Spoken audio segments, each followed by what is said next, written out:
Hello guys, welcome to my channel. In this video we are going to discuss about how to implement graph in Python. That will be any kind of graph like bar graph or general graph. We will implement or make graph using triangle, rectangle and line, simple lines, and everything we will need to implement a graph. In this video we are going to discuss about everything. So guys, without doing any delay, let's start.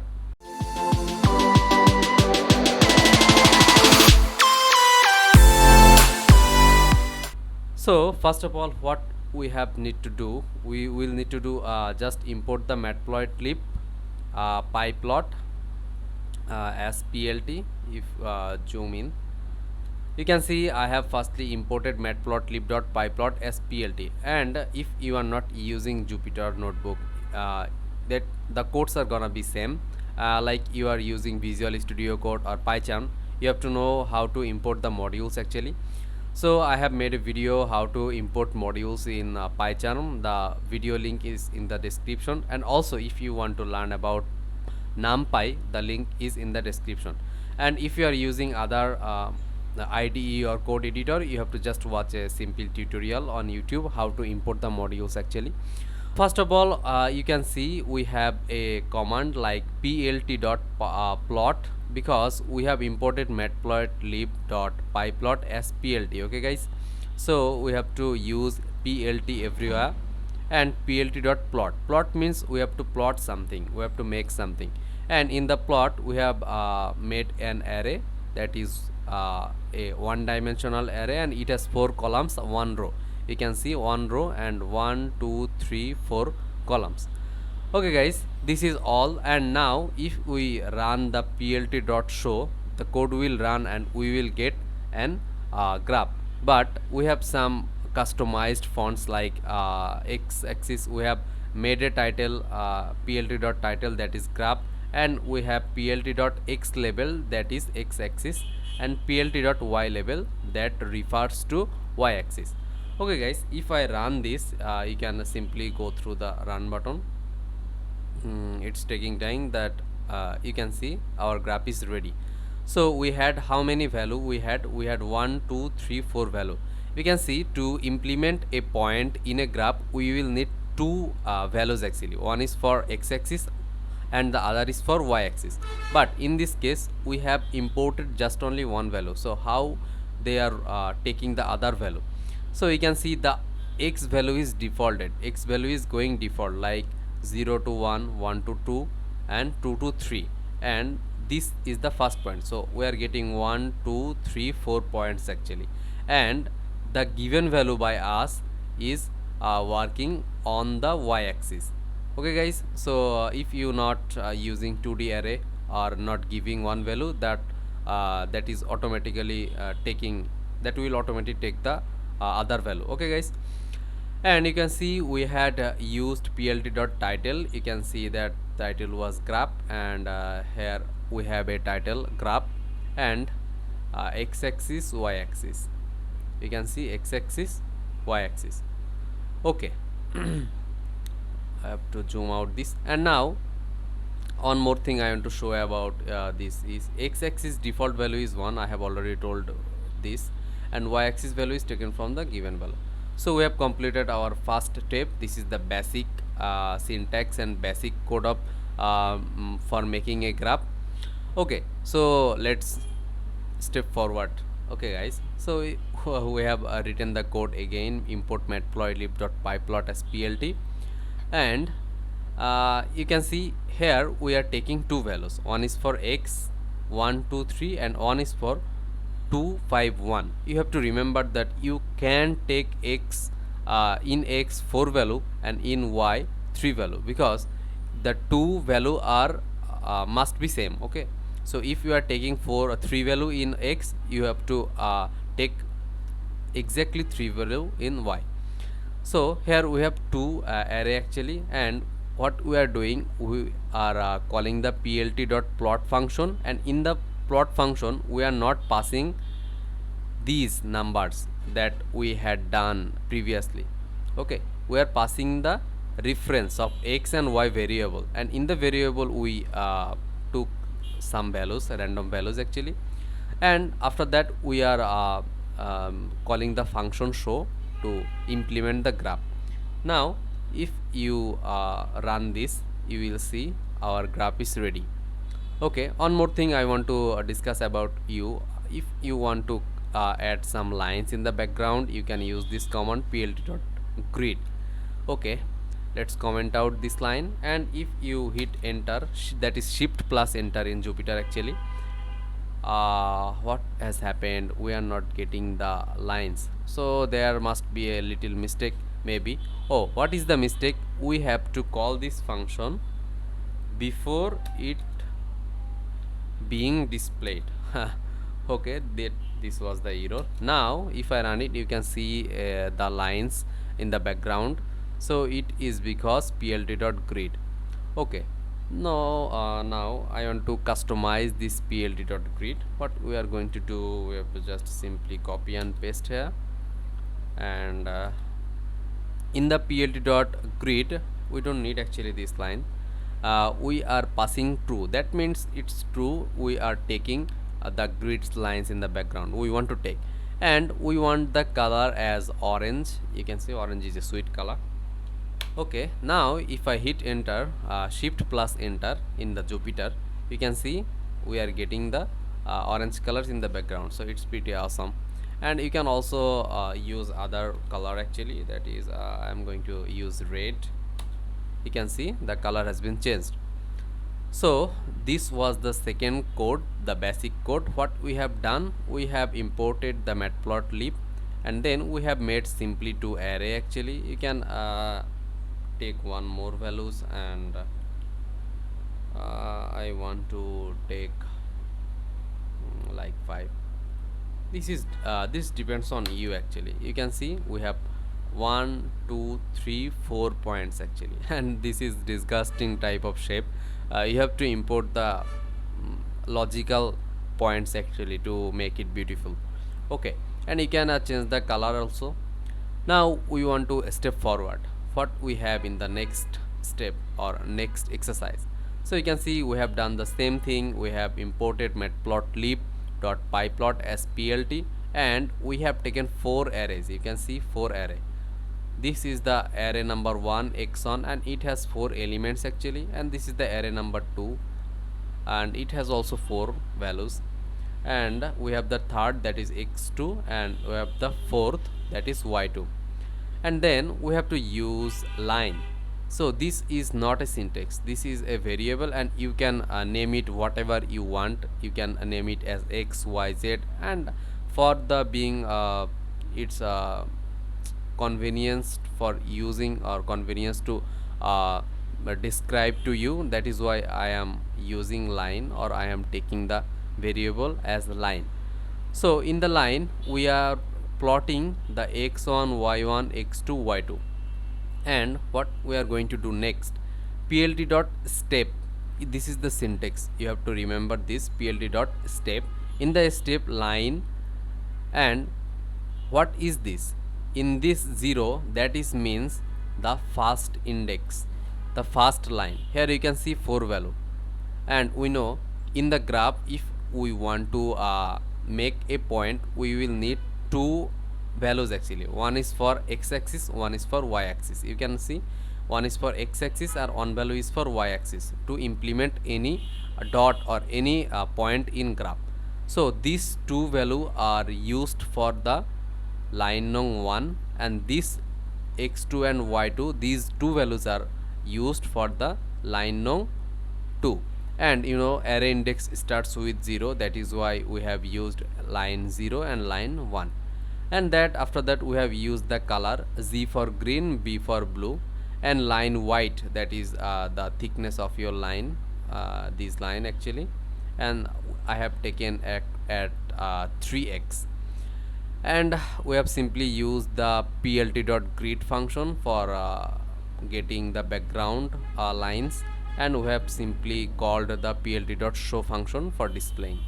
Now if we run this, you can see we have got 2 lines actually, 2 lines. One is the green line and one is the blue line.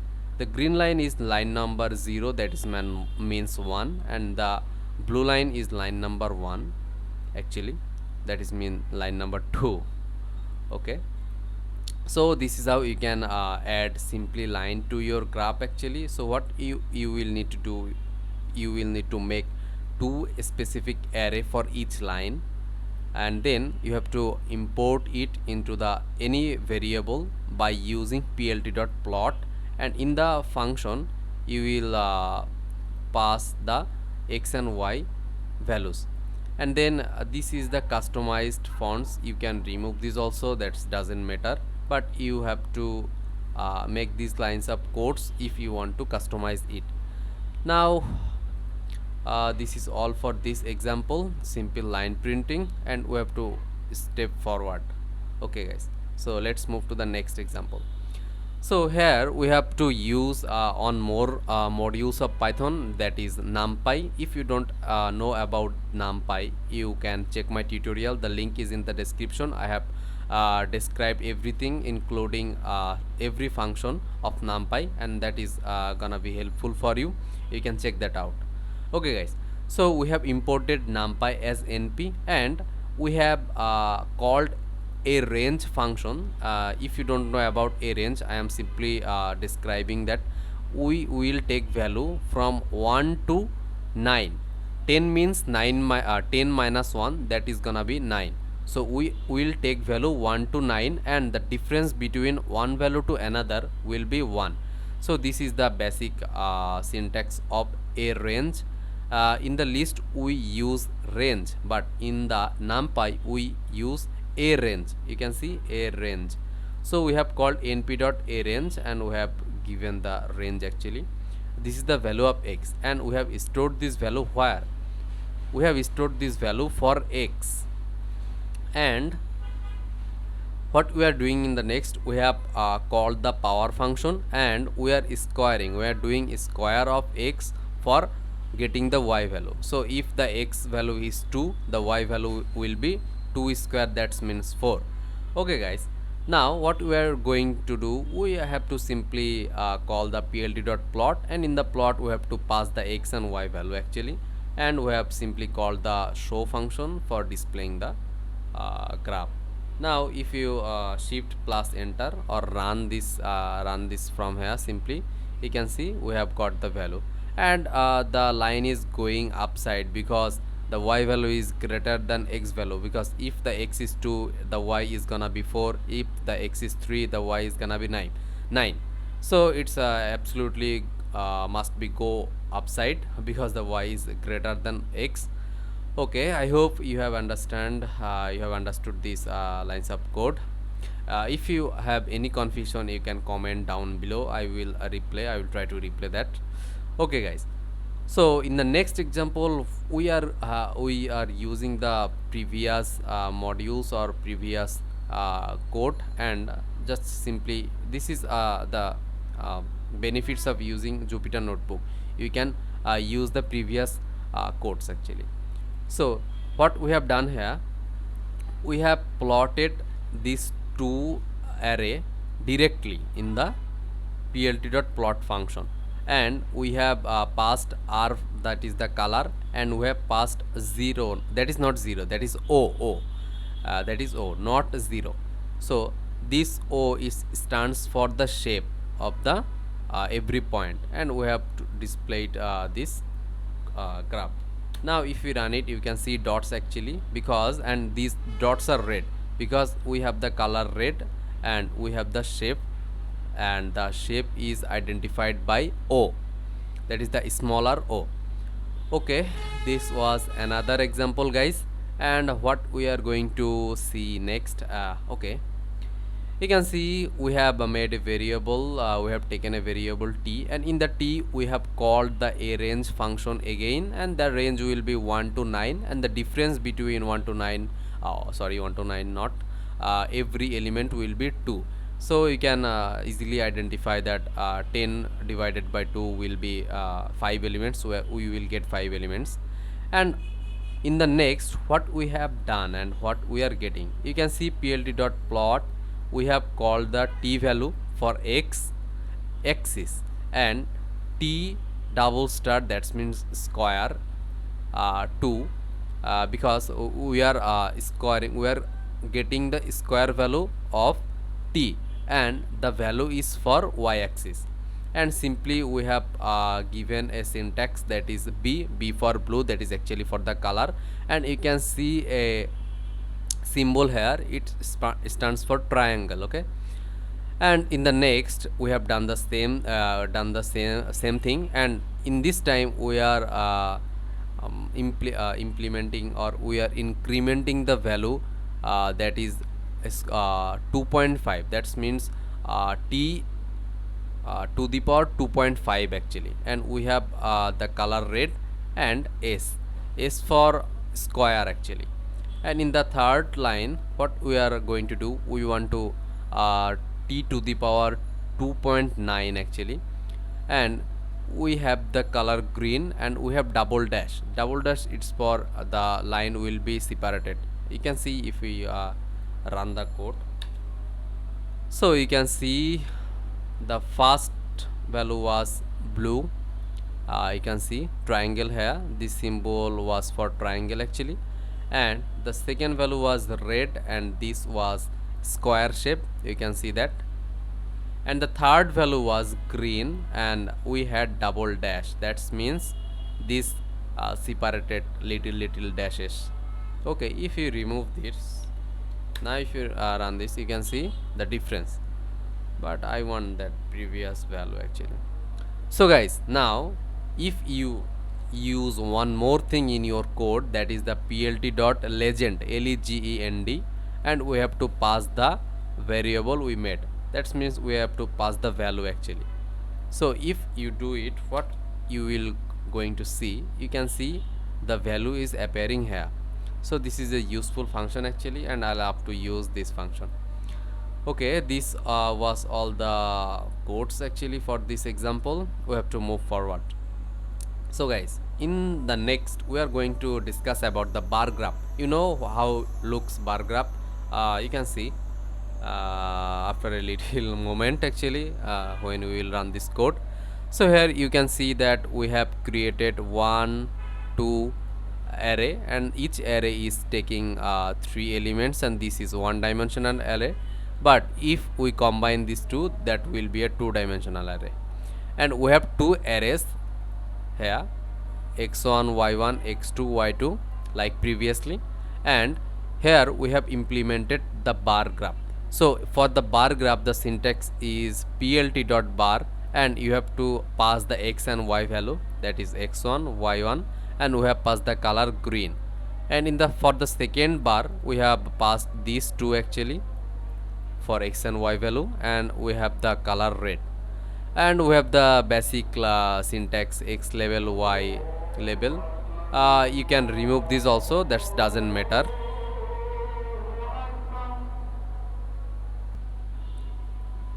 So guys, this depends on you actually. If you want to use these lines, you can go through it. And now if we run this code, you can see the graphs actually appearing here. You can see the green graph, we passed 3 values actually, 1 2 3. And for the red graph, we also passed 3 values.